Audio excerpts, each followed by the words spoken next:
Morning, all, and today is waiver day. 89 players on waivers. 89 players. That seems like a lot, and that's because it is.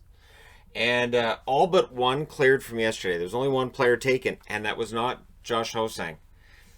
Every year we have this same discussion where fans will get this idea that, hey, Hosang's available for nothing. My team should pick him up. And the reality is there's no interest in Josh Hosang at this point. I don't know what the fix is other than the Islanders just let him go. Maybe he plays in Europe. I really don't know what's going to happen with Hosang other than it won't happen with the Islanders. And there were 30 teams that could have had him for free yesterday, and none of them put in a claim. So, anyways, the Hosang drama's done again for this season. I look forward to it again next season. At least we think it is. So going through who's on waivers and who's not, I'm not going through all 89 names. It's just not. This is enough as it is. And there's also other news on the board in blue. So for Arizona, Michael Chaput is on the waiver wire. Dryden Hunt, Frederick Gauthier are three of the players who are waived. And what's interesting is players who are getting waived are for two reasons. One, they didn't make the team, or two, the team just has to get down to the cap.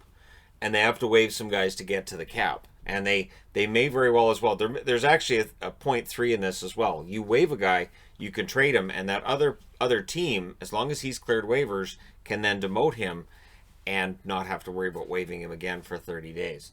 So there's teams here that will waive a player. If he passes through waivers, they can then make a trade. So, we'll see what happens with these guys. Now, other Arizona news. Shane Doan has now officially been hired by the Arizona Coyotes in a management role. And good. He should be with the Arizona Coyotes. Makes sense. Eventually, Shane Doan will be team president. I'm going out on a limb and saying it. Eventually, he's the team president. He's in charge of things. I don't know whether that's 5 years from now, when it is, but Doan's going to be the guy. Boston, they put Greg McKegg and Zach Senyshyn among their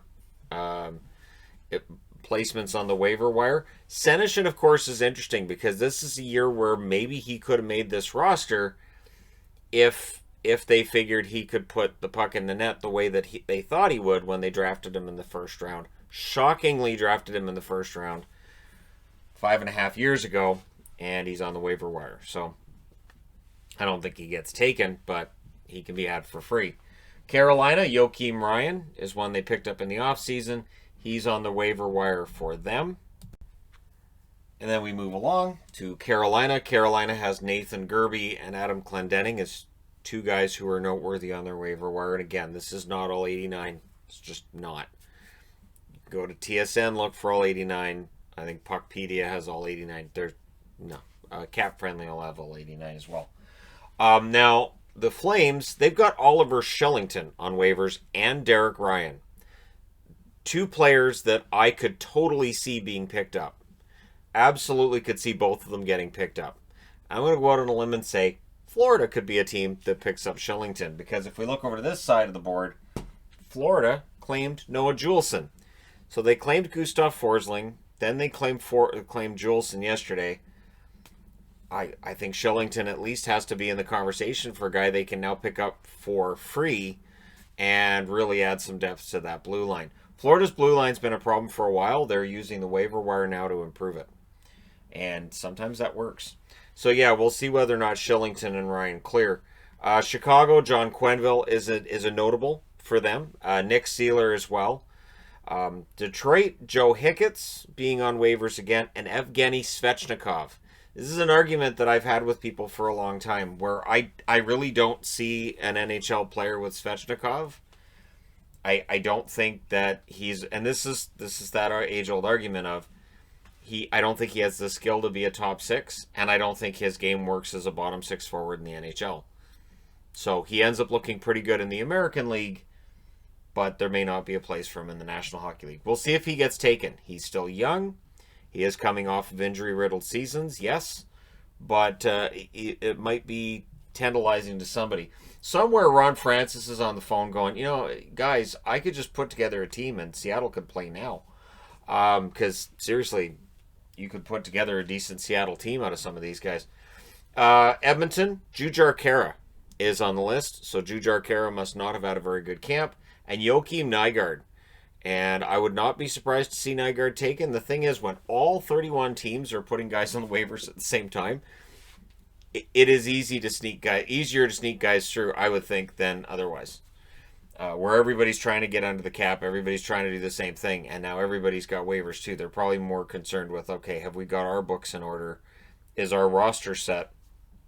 So a guy like Nygard might slip through, where he may not if he was waived at the start of camp.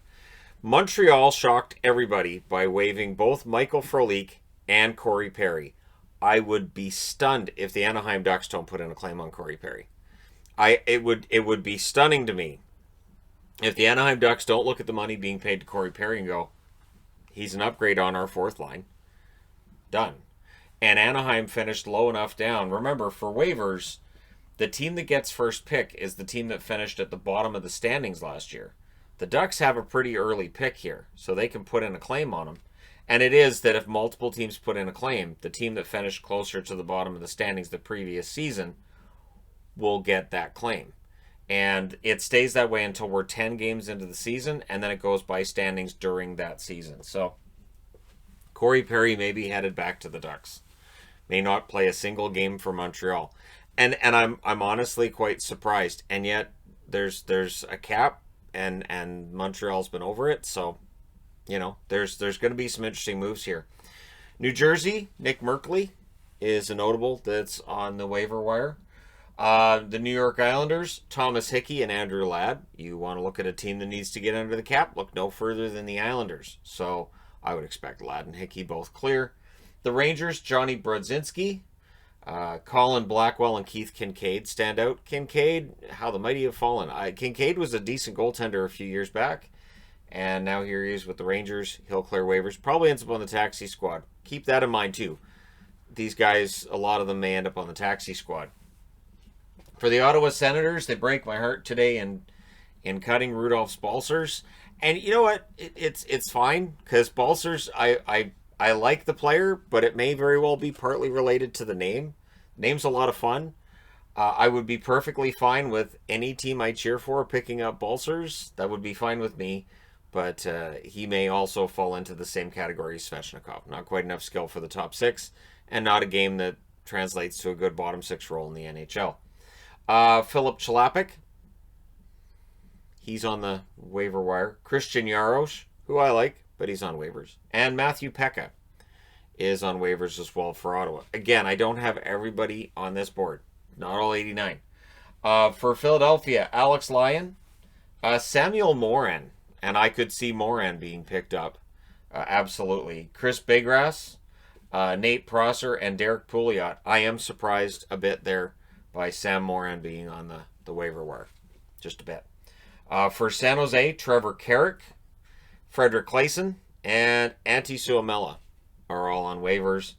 I don't think any of them get taken, and I would figure that those three probably end up on the taxi squad. St. Louis, mild surprise that Mackenzie McEachern's on there, but they've got some depth up front. I would not be entirely surprised to see somebody pick him up for their fourth line and see him as an upgrade over what they have. I like McEachern's work ethic. Steven Santini is on the waiver wire as well.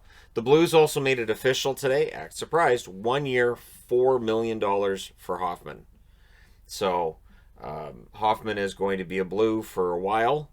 And we'll see after this season whether or not they keep him around for next season and beyond, and if he wants to come back for next season and beyond. So kind of a hard gun for St. Louis, and pretty solid cap hit for Hoffman this year. $4 million's not too shabby. Tampa Bay, Andreas Borgman is on the waiver list. I expect him to go on the taxi squad as well. Tyler Johnson. Now remember, they waived him during the offseason and there were no takers. I do not expect there to be takers with that cap hit either. However, this is where they may waive him now and trade him somewhere else, and where they trade him, that team may then demote him to their taxi squad because he's already cleared waivers. That could possibly happen, and Tampa might have to add a sweetener for that to be the case. Or maybe there's a team on this board that says, hey, Johnson is a bit of an upgrade. We weren't sure during the offseason, but now we're fine with bringing him in. And Luke Shen. Luke Shen has cleared waivers in his career more than once, and I would not be surprised to see him clear them again. But still, solid depth guy for Tampa during the playoffs and before that. Toronto, Travis Boyd is on waivers.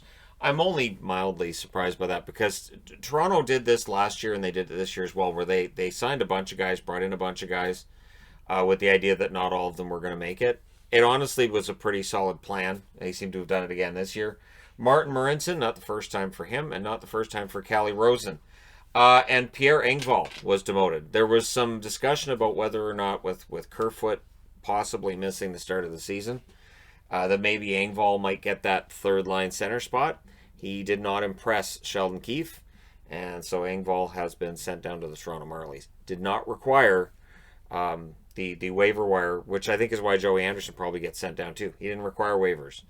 And it is one of the unfair parts for the young players that, oh, you don't need waivers. Well, we can send you down because we don't have to worry about losing you for nothing. So I would expect some of these guys that get sent down to get called back up during the season relatively quickly. Vancouver made headlines in that Sven Berchi is cut again. And I don't think there'll be as much upset from Canuck fans this year as there was last year. Louis Eriksson's on waivers. Louis Eriksson's going to the taxi squad. Shouldn't be a huge surprise. And again, it's about getting under the cap. So Ferland's going to go on LTIR, and Eriksson gets cut. So Eriksson, that saves $1.075 million. This is why I said when people were commenting during the offseason, well, we should just buy out Eriksson. It didn't make any sense to buy out Louis Eriksson. If they bought out Louis Eriksson, they would have got barely any cap relief. They get more cap relief by sending him to the minors than they would have if they actually nixed his contract. They can nix his contract after this season. Then they get actual cap relief. And Ashton Sautner. You know, Sautner is one of those guys who's, I mean, a decent enough number 7 defenseman. I'm not going to pretend that he's going to be a top 6 somewhere, but might be a decent number 7 if somebody picks him up. For Vegas, Carl Dahlstrom, Nick Holden. I'm kind of surprised at Nick Holden being on the list. Dylan Sakura as well. Sakura only played a handful of games last season. Sakura will likely clear waivers. I still like the player. But yeah, Nick Holden being on that list surprises me a bit. But again, decent defense, guys coming in for Vegas. Somebody has to go, and it's going to be Holden. For Winnipeg, Matthew Perreault is on the list.